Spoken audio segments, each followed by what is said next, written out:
Hola y bienvenidos a tu programa a través de la Biblia. Esta semana nos toca leer el libro de Nehemías, el libro de Esther, hasta llegar al capítulo 3 del libro de Job. Lo que quiero hacer con este estudio es abordar los dos libros, Nehemías y Esther, y cubrir lo más que se pueda sobre estos dos libros. Primeramente, empieza el libro de Nehemías diciendo palabras de Nehemías, hijo de Acalías. Aconteció en el mes de Kisliu, en el año 20, estando yo en Susa, capital del reino, y empieza a contar lo que pasa. Nehemías, lo que tenemos en el libro de Nehemías es su diario, sus notas que él escribió en primera persona. Alguien recopiló todas estas notas y las puso en orden. Recuerden, con el libro de Nehemías tenemos lo que es la tercera, el tercer regreso de lo que habíamos hablado, como Zorobabel hizo el primero, Esdras el sacerdote hizo el segundo y Nehemías el tercero. Recuerden que Zorobabel era descendiente de David, o sea, el área política. Esdras es el sacerdote, todo el templo y la adoración a Dios. Y ahora Nehemías viene y va a reconstruir las murallas, pero vamos a ver que más que reconstruir las murallas, es reconstruir, volver a que el pueblo regrese a adorar y a consagrarse a Dios y a su palabra. Es posible, Nehemías significa Dios es mi consolación, Dios es mi consuelo, y aparentemente él lo necesitaba mucho porque fue atacado de muchas maneras por el enemigo, muchas personas que se opusieron a lo que él quería lograr. El primer viaje que hizo fue en el mes de marzo, estamos hablando del año 445 a.C. Luego, aproximadamente unos 12 años después o más, regresó ya por segunda vez en su segundo viaje, y por eso pensamos que para el año 430 fue que ya se recopiló todo lo que conocemos como el libro de Nehemías.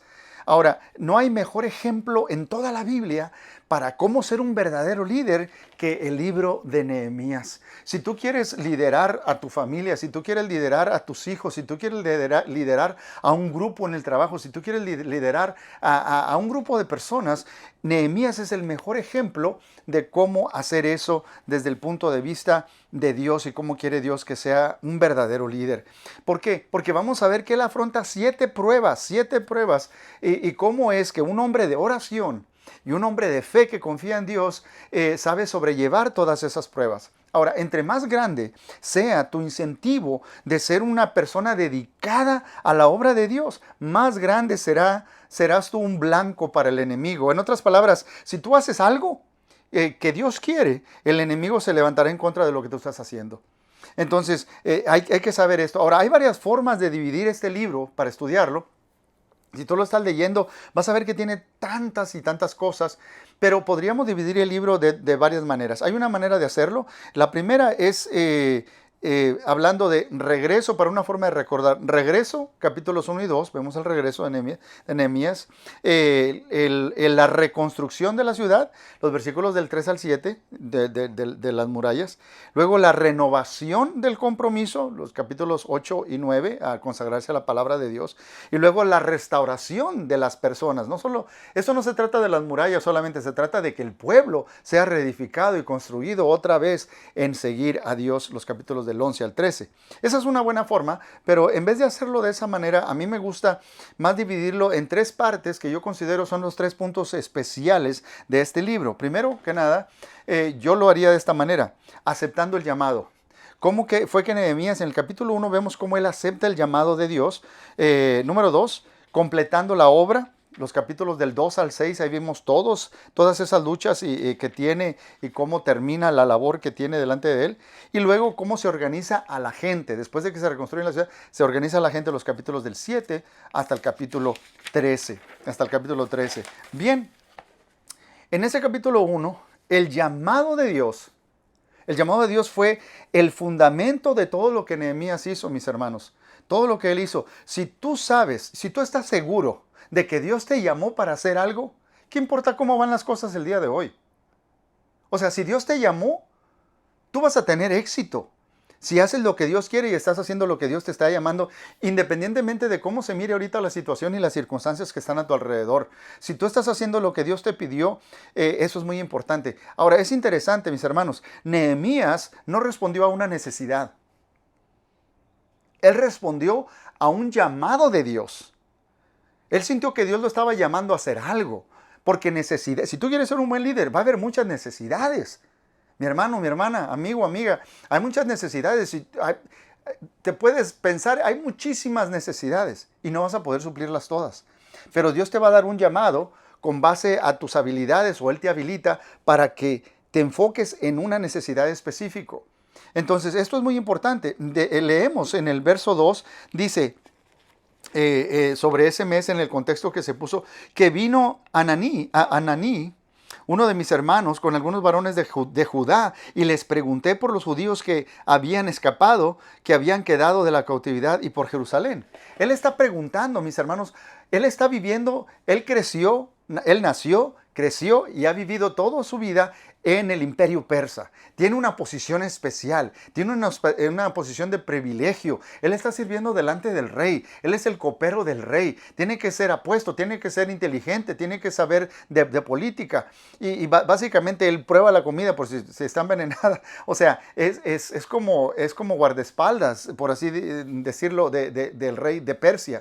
Tiene una posición privilegiada. Él nunca ha estado allá en Israel, de donde vinieron sus padres, y sin embargo está preguntando por ellos, mis hermanos. En otras palabras, si quieres ser un buen líder, prepara tu corazón para cuando llegue una oportunidad. Nehemías tenía un corazón por la gente antes de preguntar. ¿Sí me entiende? Él está preocupado por las personas allá. Por eso pregunta porque él quiere saber, pregunta porque quieres saber. Uno pregunta porque quiere saber. Bien, en los capítulos, hay muchas cosas que podría decir, pero en los capítulos del 2 al 6, allí tenemos en esos capítulos, mis hermanos, las lecciones sobre liderazgo más importantes. Vamos a ver que tenemos dos retos a su liderazgo en el capítulo 4, 2 en el capítulo 5 y 3 en el capítulo 6. Y todas estas luchas, él va a tener luchas de afuera, de gente de afuera. Él va a tener luchas de adentro, con la gente de adentro. Incluso va a tener luchas con él mismo en su interior, mis hermanos. Podemos ponerlas de la siguiente manera. Él pelea con la lucha, él lidia con la crítica. En el capítulo 4, versos del 1 al 6, llegan unos enemigos ahí a decir, mira, se están rebelando contra Dios, creen que pueden reconstruir esto, los empiezan a criticar. Porque la lucha empieza aquí. Lo que se te dice no es una amenaza de acción, es psicológico y te están acusando. Y luego hay amenazas en el capítulo 4, versos del 3 al 23, porque hay mucho chisme que se está formando afuera de cosas que para distraerlo en lo que está pensando. Luego la gente se queja en el capítulo 5 porque no tiene lo suficiente y hay mucho trabajo y qué vamos a hacer. Y luego hay una tentación personal, a eso me refiero, a las cosas que él tiene acceso por estar en la posición en la que él tiene. Pero no toma ventaja de nada de eso. Un buen líder lidera con su ejemplo. Y luego en el capítulo 6, lucha contra la calumnia, contra la intimidación y contra las amenazas. Lo maravilloso es ver cómo este hombre depende continuamente de Dios para buscar una solución a todos esos ataques del enemigo que vienen de afuera, de adentro y de dentro de él. Bien, mis hermanos, dice en el capítulo 6, verso 15, un versículo clave, dice el capítulo 6, verso 15 de Nehemías, algo muy interesante. Dice, fue terminado pues el muro el 25 del mes Elul en 52 días. Mis hermanos, Nehemías pudo hacer en 52 días lo que no se pudo hacer en 70 años. Porque este hombre, y regresamos al capítulo 1 y el capítulo 2, como cuando llegó el rey encontró favor, cómo Dios lo está apoyando, le da los permisos por el rey, le da el material, le da todas las cosas y ve la mano de Dios, pero él empieza en oración a ver la situación, a investigar todo y luego todo el pueblo se levanta como uno a trabajar y vemos toda la gente que trabaja. Cómo están haciendo todos ante las amenazas, tienen una espada envainada y con otra están poniendo un ladrillo. Siguen trabajando, no cesan de hacer y en 52 días se construyen las murallas, mis hermanos, se reedifican. La gente vuelve, cuando la gente vuelve a oír y a obedecer y a seguir a Dios. La obra no se trata de reconstruir murallas. Por eso el capítulo 7, él empieza a instalar líderes y se organizan guardias y se buscan los récords. Ahora, como dije, esto no se trata de reconstruir murallas solamente. El capítulo más importante de Nehemías, o el corazón de todo el libro, es el capítulo 8. ¿Qué pasa en el capítulo 8? En el capítulo 8 es un tiempo de purificación, es un tiempo de compromiso, es un tiempo de renovación, mis hermanos. Todo empieza a cambiar. Mire lo que dice en el capítulo 8, vemos a Esdras. Esdras ha estado allí. ¿Se acuerda? Se hizo un altar, se están haciendo sacrificios. Y en la mente de un judío, aunque todavía no tengamos el templo, eso lleva más tiempo, ya estamos adorando a Dios. Vamos a regresar, lo primero es lo primero, vamos a consagrarnos a Dios. Llega Nehemías, empieza a reconstruir las murallas para que no haya el oprobio y la vergüenza, el ataque del enemigo, que son como la burla. Ahora edifican en 52 días lo que no se había podido hacer en tanto tiempo. Y en el capítulo 8, Esdras llega, mis hermanos, y abren las escrituras y dice el verso 8, y leían en el libro de la ley de Dios. Toda la gente se reúne y Nehemías empieza a hablarles de la palabra de Dios. Dice el verso 8, y leían en el libro de la ley de Dios claramente y ponían el sentido de modo que entendiesen la lectura. O sea, no nada más está leyendo, esta es una exposición de la palabra donde se da el entendimiento, donde se da el significado de lo que se está leyendo y la gente empieza a entender. Dice el verso 9, y Nehemías, el gobernador, y el sacerdote Esdras, escriba, y los levitas que hacían entender al pueblo, dijeron a todo el pueblo, día santo es a Jehová nuestro Dios. No os entristezcáis ni lloréis, porque todo el pueblo lloraba oyendo las palabras de la ley. ¿Por qué están llorando? Están reconociendo el mal que han hecho, que ellos fueron exiliados porque se olvidaron de Dios. Después de la misericordia continua que Dios les había mostrado, ellos se han olvidado. Luego el verso 10 dice, luego les dijo, id, comed grosuras y bebed vino dulce y enviad porciones a los que no tienen nada preparado, porque día santo es a nuestro Señor. No os entristezcáis, porque el gozo de Jehová es nuestra fuerza. El gozo de Jehová es nuestra fuerza. ¿Qué es lo que hacen? Dice el verso 11 y 12. Los levitas, pues, hacían callar a todo el pueblo diciendo, callad, porque es día santo, y no os entristezcáis. Y todo el pueblo se fue a comer y a beber y a obsequiar porciones y a gozar de grande alegría, porque habían entendido la palabra que habían enseñado. ¿Entendieron la palabra? Vino una convicción de pecado. Ellos son redargüidos en su corazón y lloran arrepentidos. Los sacerdotes les dicen, sí, pero miren la misericordia de Dios que los ha traído hasta aquí. Y luego empiezan a celebrar y a darle gracias a Dios y terminan llenos de gozo. Cuando la palabra se proclama, se predica, el hombre termina con gozo en el corazón, un gozo verdadero. Hay predicación, hay arrepentimiento y hay celebración, mis hermanos. Esto es maravilloso. En el capítulo 9, lo que quiero que veamos es que hay alabanza, hay celebración. Si quieres ver toda la celebración y la alabanza, es bellísimo. En el capítulo 9, del versículo 6 hasta el verso 38, encontramos la oración más larga registrada en la Biblia. No que sea la oración más larga, pero que se registra en cuestión de versículos todo lo que dice. Y en la oración vemos cosas de Génesis, de Éxodo, de Levítico, de Números y Deuteronomio, porque eso fue lo que Esdras se paró a leer. Y estar diciendo todo eso, mis hermanos. Pero esto que acabamos de leer, cómo responde la gente ante la palabra de Dios, me recuerda a un pasaje en Jeremías capítulo 15, verso 16, que dice, fueron halladas, capítulo 15, verso 16 de Jeremías, fueron halladas tus palabras y yo las comí. Tu palabra me fue por gozo y por alegría de mi corazón, porque tu nombre se invocó sobre mí, oh Jehová, Dios de los ejércitos. La comí, me fue dulce, quería más, la gente quería más de la palabra. Mis hermanos, no hay nunca, a través de la historia, si estudiamos la historia, cuando hay un avivamiento a través de los tiempos, no puede haber un avivamiento si no hay conocimiento de la palabra de Dios que nos lleva a ser redargüidos, a arrepentirnos, a buscar de Dios de todo corazón para que tener ese gozo que después viene. Bien, en los capítulos 9 al 10 tenemos la consagración. La gente se empieza a hacer un pacto, a consagrarse a Dios. Tenemos también la dedicación y la habitación en el 11 y 12 y luego las reformas finales que hace Nehemías en el capítulo 13. Quería leerles el capítulo 10, versos 28 y 29. parecen muy interesantes. Dice la palabra de Dios de esta manera. Dice, y el resto del pueblo, los sacerdotes, levitas, porteros, cantores y servidores del templo, y todos los que se habían apartado de los pueblos de las tierras a la ley de Dios, con sus mujeres, sus hijos e hijas, todo lo que tenían, los que tenían comprensión y discernimiento, se reunieron con sus hermanos y sus príncipes para protestar y jurar que andarían en la ley de Dios, que fue dada por Moisés, siervo de Dios, y que guardarían y cumplirían todos los mandamientos, decretos y estatutos que Jehová nuestro Señor ha hecho. Sí, porque hay un momento, podemos decir y llorar y que estamos arrepentidos, pero hay que dar pasos.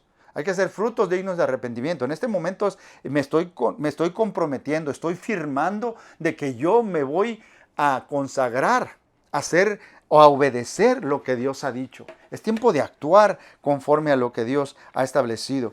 En el capítulo 12 quiero leer simplemente algo maravilloso. En el capítulo 12, verso 27, dice la palabra de Dios: cuando ya dedican las murallas, hay una celebración especial, hay alabanza, hay gozo.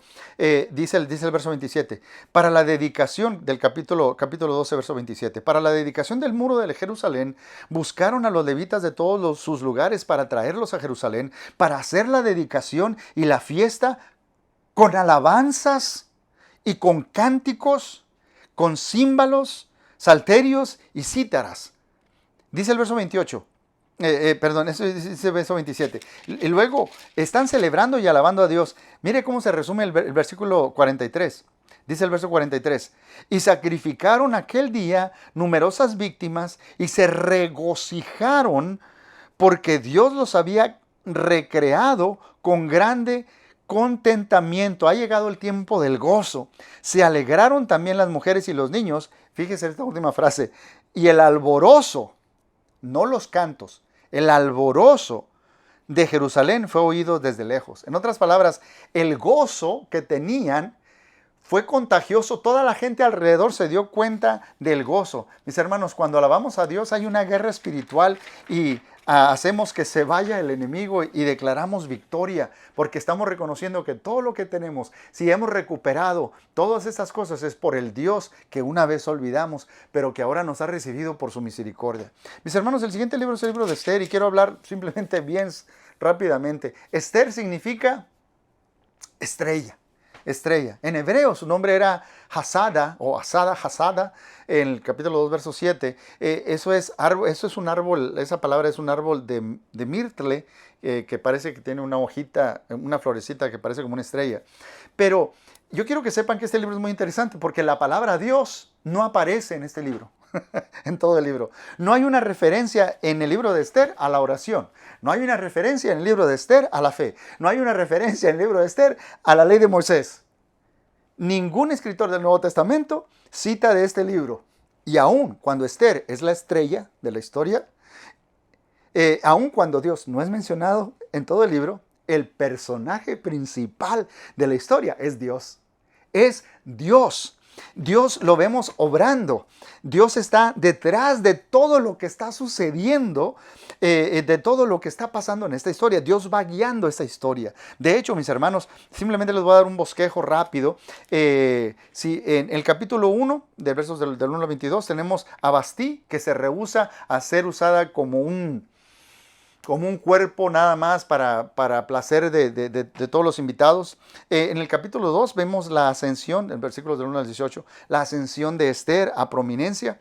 En el capítulo 2 del versos 19 al 23 vemos el servicio de Mardoqueo. En el capítulo 3 vemos el trama de Naamán. En el capítulo 4 vemos la petición de Mardoqueo. En el capítulo 5 vemos la petición de Esther, que presentarse delante de un rey era algo difícil. Hay una película, les recomiendo que la vayan y la vean, sobre la vida de Esther presentándose delante del rey. En el capítulo 6 tenemos la recompensa de Mardoqueo. En el capítulo 7 tenemos el castigo de Amán. En el capítulo 8 tenemos el edicto del rey. Y en el capítulo 9, hasta el capítulo 10, verso 3, tenemos el triunfo de los judíos sobre todos sus enemigos. El libro de Esther, mis hermanos, hay tanto que podría decir porque es una gran novela, por así decirlo, pero es la vida real. Pero el libro de Esther muestra cómo el pueblo de Dios debe responder, en otras palabras, cómo debe vivir en una sociedad pluralística y multirreligiosa. Porque aún en un ambiente donde hay de todo eso, Dios, aún en las peores circunstancias, Dios busca de personas que confíen en Él. Dios busca de personas que confíen en Él y Dios las usa para su gloria. Recuerden, esta historia de Esther sucede yo les dije, entre los capítulos 6 y 7 de Esdras en el tiempo. Así que yo te animo, sigue leyendo. Dios tiene algo para ti.